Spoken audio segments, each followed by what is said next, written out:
Azərbaycanda qüvvələr olub, elə Elçi bəyin yanında çalışıblar ki, Elçi bəy necə ola bilər, hakimiyyətdən getsin, biz onun yerini əvəzləyək. Və belə bir niyyət təbii ki, Azərbaycanda gördüyün hadisələrini gerçəkləşməsinə gətirdi. Elçi bəyin də bilirsiniz, açıqlamalarında var ki, 11 nəfərə Moskva söz vermişdi ki, prezident sən olacaq. 11 nəfər? 11 nəfərə. Kimlər idi onlar? Hər halda onlardan biri Rəhim Qaziyev idi, biri Sürət Hüseynov idi, Ayaz Mütəllibovun özü idi. İmam Mustafayev belə ona söz verilmişdi ki, sən saqqal adamsan, elə səni gətirə bilərik. Dalasaq, başqa adamlar da çıxarlar. Hazırda siyasətdə olanlar var. Məqamlarını bugün açsam, müəyyən fərqli fikirlər yarada bilər. Mən ona görə hələlik bu bəzi adamların adını çəkmirəm, amma onların olduğunu da bilirəm. Ki, bəzi adamlar da var. Öz komandasından var idi. Onların içərisində öz komandasından olan adamlar adını çəkə bilmərik. Çünki Elçi bəyin öz komandası olmuyor.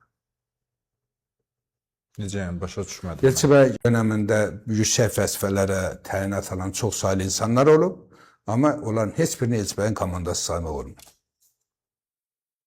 Parlament sədri, Fərq etmir. Elçi bəy komandasız olub. Bir il hakimiyyətdə olub.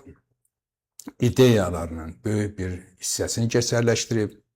Azərbaycan manatı dövrəyə buraxılıb, test üsulunu tətbiq edib, ordunun yaranmasına böyük zaman ayırıb, valyutamızın məzənnəsinin güclənməsində, Qızıl Ehtiyat Fondu yaranmasında böyük rol oynayıb, iqtisadiyyatımızın güclənməsi üçün ciddi addımlar atıb.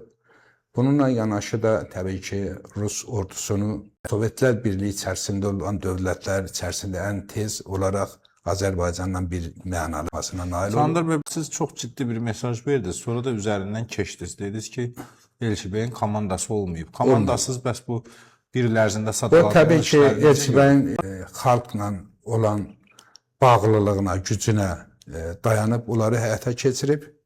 Və o qüvvələr də Elçi bəyin iradəsinə tabi olublar ki, Elçi bəyin xalq arasında güclü nüfuzu olduğuna görə Elçi bəyə qarşı dirənməyib, onun ideyalarının gerçəkləşməsində iştirak ediblər.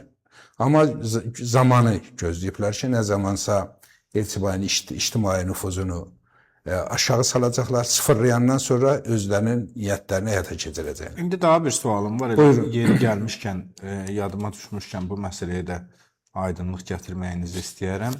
Elçi bəy 97-ci ildə qayıtdı da Kələkidən, düz. 98-də bir vahid namizəd məsələsi var idi və Elçi bəyin də belə bir fikri var idi seçkilərdə iştirak etməklə.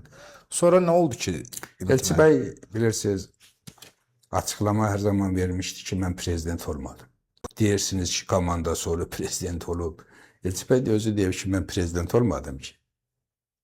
Yəni, prezident olmadım, prezidentliyin də nə olduğunu siz məndən hiss edə bilmədiniz. Yəni, o zaman kəsində mən bunu həyata keçirə bilmədim.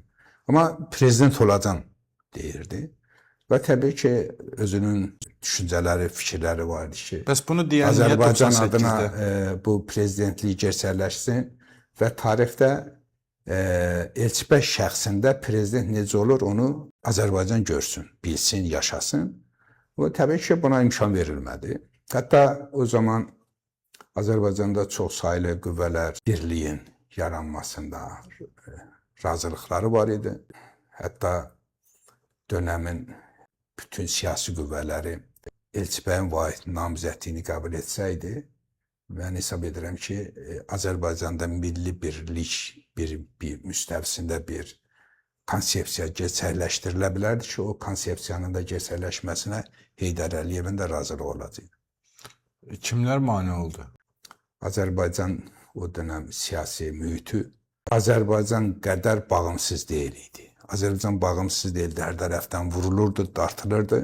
Siyasi mühitdə bir o qədər Azərbaycana bağlı deyildi. Ona görə də Azərbaycanın bütöv milli iradə ilə idarə olunmasına qarşı olan bütün güclər burada iştirak etdi.